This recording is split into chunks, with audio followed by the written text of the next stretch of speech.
There's nothing quite as exciting in archaeology as the kind of discoveries that surface out of nowhere, especially when they completely catch the people who stumble upon them off guard.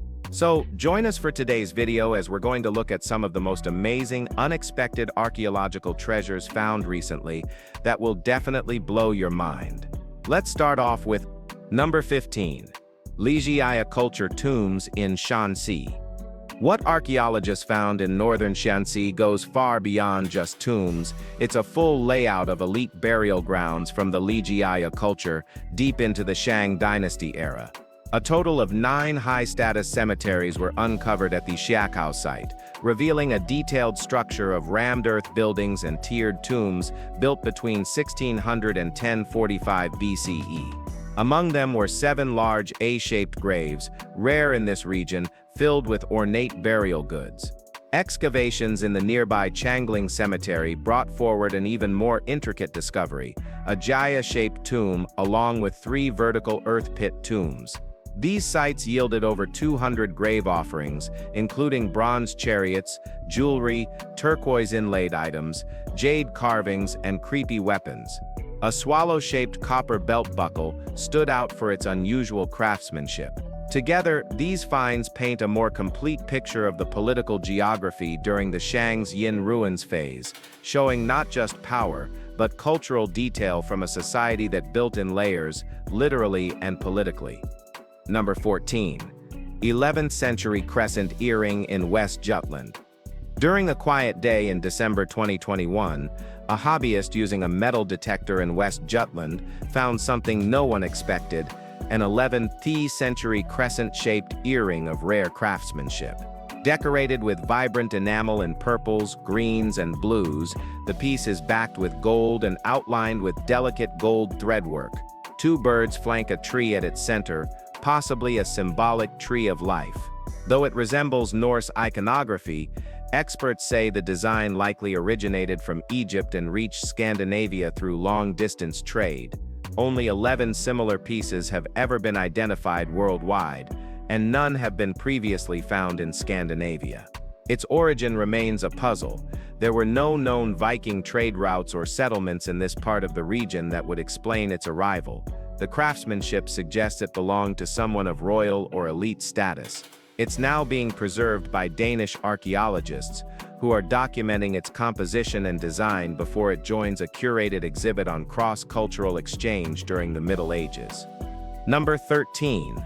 Iron Age gold torques in Asturias. While digging near Cavandi in Asturias, a municipal worker hit something unexpected that he didn't even imagine. This guy found 2 Iron Age gold torques that hadn't seen daylight in over 2,000 years.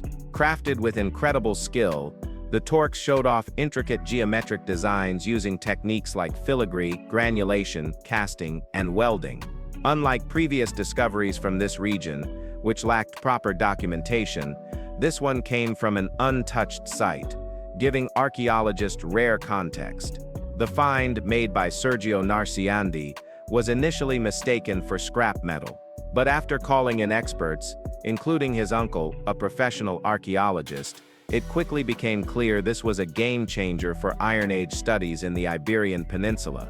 The first necklace, rigid and C-shaped, matched the torques de tipo austere noroccidental style, and is now considered one of the best preserved examples of pre-Roman gold craftsmanship in northern Spain. These pieces weren't just ornamental. They signified power, wealth, and status during a time when tribal identities and local elites were everything. They are very, very special. Number 12. Medusa plate at Roman Vindolanda. At the historic Vindolanda fort, not far from Hadrian's Wall, volunteers unearthed a striking silver filera, once part of a Roman soldier's breastplate, likely worn during ceremonial parades. The piece features Medusa's head in sharp relief, her serpentine hair and intense stare etched into metal. Vindolanda has always been a gold mine for Roman frontier archaeology, with its preserved layers of forts dating from the 1st to 4th century CE. This disc joins a growing list of personal military items retrieved at the site: spearheads, enameled brooches, stamped pottery, and even a wooden bath clog. But it's the Medusa disc that's grabbed attention. It's more than decorative. It was a protective emblem, part of the soldier's armor meant to intimidate enemies and invoke divine protection. Alongside it, fragments of everyday tools and weaponry were also recovered. The silver falero will be part of the 2024 Vindolanda exhibit, offering a closer look at how Roman identity, power, and symbolism were carried literally into battle. It's amazing, isn't it? Number 11. Embalming cache found in Abusir. While excavating a 26th dynasty cemetery at Abusir, a team from the Czech Institute of Egyptology made a rare find, an entire embalming cache, the largest ever uncovered in Egypt. Instead of focusing solely on tombs, they located a storage shaft packed with more than 350 ceramic jars grouped into 14 clusters.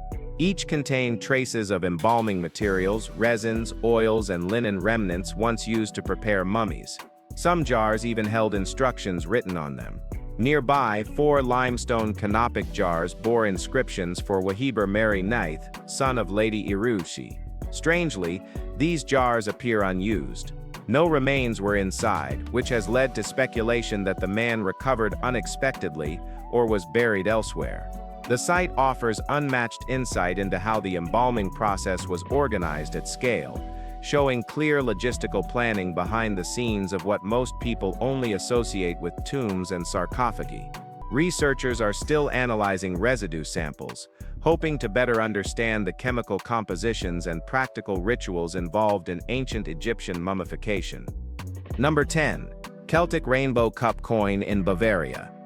In a quiet field in Denking, Bavaria, a metal detectorist made a once-in-a-lifetime find, a rare Celtic gold coin known as a rainbow cup.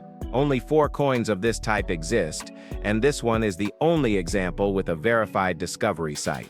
Named for how they often surface after rainfall, rainbow cups have a rounded, dish-like shape and don't resemble typical flat coins. This one weighs 1.9 grams and features a large stylized eye and human head design. The gold content, 77%, with traces of silver and copper, confirms it dates to the 2nd century BCE. It was found near an ancient trade route that eventually became the Roman Via Claudia Augusta, suggesting the coin may have been lost in transit. The Bavarian state now holds the artifact, with plans to display it in Munich's State Archaeological Collection. This single coin offers rare insight into Celtic coinage and economy, which more often relied on bronze and silver for trade. Number 9. Memento Mori ring found in Wales. Unearthed by a metal detectorist in Wales, this 16th century death's head ring isn't just another antique. It carries a blunt message etched in Latin, Memento Mori, or Remember You Must Die. The skull motif makes its intention clear, but the inscription adds a personal, sobering weight. These kinds of rings weren't necessarily dark in their day. As Dr. Mark Redknapp from the National Museum of Wales explained, death was constant during the 1500s. Rings like this reminded people to live with mortality in mind. Crafted with clear intention, it blends personal ornamentation with philosophical messaging. Despite its grim design, it's an important piece of social history, reflecting how people once made peace with short lifespans. After reviewing the ring, Dr. Redknapp decided to purchase it for the museum's permanent collection. It's now being cleaned and cataloged, giving us one more intimate glimpse into how people once processed time, loss, and meaning through jewelry that spoke louder than words ever could. Number 8. Jersey Celtic Coin Hoard. Back in 2012, 2 metal detectorists struck something that would rewrite Iron Age numismatics. Beneath the soil of Jersey, they uncovered a staggering 69,347 coins, minted over 2,000 years ago, and buried as a single hoard. Known now as the Jersey Celtic Coin Hoard, it remains the largest of its kind ever discovered. Most of the coins are in remarkable condition, with several featuring clear tribal markings and regional mint symbols from what is now northern France. Despite the enormity of the find, ownership was transferred to the British Crown, and the detectorists received a finder's fee rather than market value.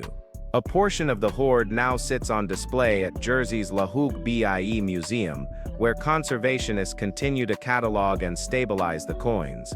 Experts estimate the full collection could be worth upwards of $14 million if ever auctioned, though that's unlikely. Beyond its monetary value, the hoard tells a story of tribal identity, wealth accumulation, and the turbulent political landscape of pre-Roman Europe. Number 7. Iron Age gold coins in Anglesey. A quiet field in Anglesey became the site of a great find when 3 metal detectorists found 15 gold coins scattered near a field corner.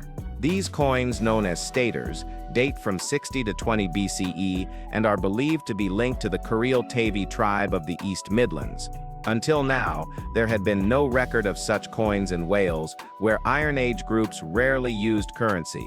The coins were struck at 3 different mints, proof of a far-reaching trade system or political influence. Each coin has now been declared treasure under Welsh law, and museum officials are pushing to acquire them for public display.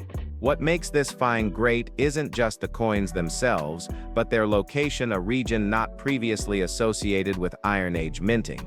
It reopens questions about movement, alliances, and power in pre-Roman Britain. Cleaned and conserved, they'll soon be part of a national collection, shedding light on a part of history often overlooked. Number 6. Roman coin found by child in Bremen. Bjarne, an 8-year-old boy playing in a school sandbox in Bremen, didn't expect to hold Roman history in his hand, but that's exactly what happened. The small silver disc he found turned out to be a Roman denarius from the reign of Emperor Marcus Aurelius, around 180 CE. Bremen, located far outside the boundaries of the Roman Empire, was never part of Roman territory. So how did the coin get there? Likely through trade or perhaps as a soldier's keepsake that crossed borders with returning auxiliaries. Roman coins have occasionally surfaced in Germanic regions, but this one stands out. It's only the 3rd coin of its kind ever discovered in Bremen. The find has sparked legal discussions under the Bremen Monument Protection Act, but for now the coin is being preserved and studied at the Fock Museum. Heavily worn but unmistakable in its origin, the coin offers a rare glimpse into how far Roman influence and currency actually reached. But anyway, this kid is pretty lucky. What do you say? Number 5. Bronze Age site of Sanxingdui. At Sanxingdui, near Chengdu in Sichuan, China, archaeologists have reopened a mystery that's baffled experts for decades. Since 2019, teams have uncovered 6 new sacrificial pits near the original discovery site, each packed with artifacts that don't resemble anything else from Bronze Age China. Gold foil masks, strange bronze figurines, ivory tusks, painted wooden chests. This site isn't just unique, it's rewriting history. The culture here, part of the ancient Shu civilization, didn't follow the typical Chinese script of development. Their bronze work is abstract and ritual-focused, more symbolic than utilitarian. The new pits revealed stacked layers of items, with ivory at the top and bronze vessels underneath. Some objects match styles from earlier finds, but others, like the gold mask, are entirely new to the record. This site might not answer every question about early Chinese civilization, but it's expanding what we thought was possible. Sanxingdui wasn't a fringe culture, it was a sophisticated, powerful center with its own vision of the world. Number 4. Gothic burial site in northern Poland. Well, now this is weird. An unassuming forested area in Poland's Starzyński Dwar Park opened a direct window into the 4th century when archaeologists uncovered over 50 Gothic graves. The burials contained a mix of urn cremations and traditional pit graves, many filled with items that crossed borders: silver necklaces, amber beads, snake-themed jewelry, and decorated fibulae. One grave even held a perfectly intact urn, untouched for nearly 2,000 years. The objects reflect links that stretched from Scandinavia to the Black Sea, a map of cultural exchange drawn in silver and clay. Olaf Popowicz, the archaeologist who first came across the site, found it while hiking near the Wday River. The items have since been attributed to the wheelbark culture, a group known for its skilled metalwork and elaborate burial rites. This wasn't just a resting place, it was a marker of status, culture, and belief. The graves are now being studied in detail to understand how this mobile society lived, traveled, and honored its dead. Number 3. Anglo-Saxon brooches in Gloucestershire. In April 2022, archaeologists working on a planned dig in Gloucestershire uncovered 7 Anglo-Saxon grave sites, each one holding a set of saucer brooches dating back to the 5th and 6th centuries. The brooches were found atop the rib cages of the buried individuals, confirming they were once used to fasten garments at the chest. Though their clothing had long since decayed, the brooches remained, decorated with geometric motifs pressed into gold gilt sheet metal. Each was cast from a single mold, suggesting a shared origin or regional production. Brooches like these were more than just practical. They were visual indicators of status, worn by people who had the means to access metalwork of this quality. It's rare to find this many intact examples together, let alone with secure archaeological context. They've now been transferred to conservation labs for cleaning and detailed study. Once restored, they'll likely be exhibited to show how craftsmanship and identity were woven into everyday life in Anglo-Saxon England. Number 5. Hidden frescoes in Verucchio. While fixing a light in the choir loft of the Santa Croce Convent Church in Verucchio, Brother Federico noticed something odd, a faint painted arch just behind the wooden paneling. Curious, he snapped a photo with his phone and uncovered part of a centuries-old fresco showing Christ in Pietà. That quiet moment in 2021 set off a full-scale restoration effort that revealed more frescoes along the adjacent walls. Based on technique and style, experts have linked the work to the Giotto school of Rimini, specifically Pietro da Rimini, placing it around 1330. The imagery follows the traditional medieval theme, the dead Christ rising from the tomb against a golden or muted backdrop, an artistic choice loaded with symbolism. While the condition of the paint is fragile, the craftsmanship is undeniable. These frescoes, long hidden behind wood, are now considered an important piece of 14th century Franciscan art history. The site is being documented and stabilized, so the public may eventually view what was never meant to be lost. Number 1. Gold treasure on Renhoy Island. On the island of Renhoy in southwestern Norway, Erlend Bohr went metal detecting to relieve stress. What he found instead is being called Norway's gold discovery of the century. Buried just beneath the surface was a treasure over 1,500 years old, 9 intricately designed gold bracteates, 10 beads and 3 gold spirals, all dating back to the migration period. Each bracteate featured a stylized horse, a symbol linked to Norse mythology and often associated with healing and rebirth. Interestingly, the Renhoy pendants don't show Odin as similar artifacts often do, only the horse making this collection stand out. The full haul weighed over 100 grams and was likely part of an elite woman's necklace, possibly hidden during a time of political chaos in the 6th century. It's now being conserved by the University of Stavanger. The artistry, symbolism, and untouched condition make this one of the most important early medieval gold finds ever uncovered in Scandinavia. If you've enjoyed this video, be sure to like, share, and subscribe for more content like this. Thanks for tuning in, and we'll see you soon in the next one.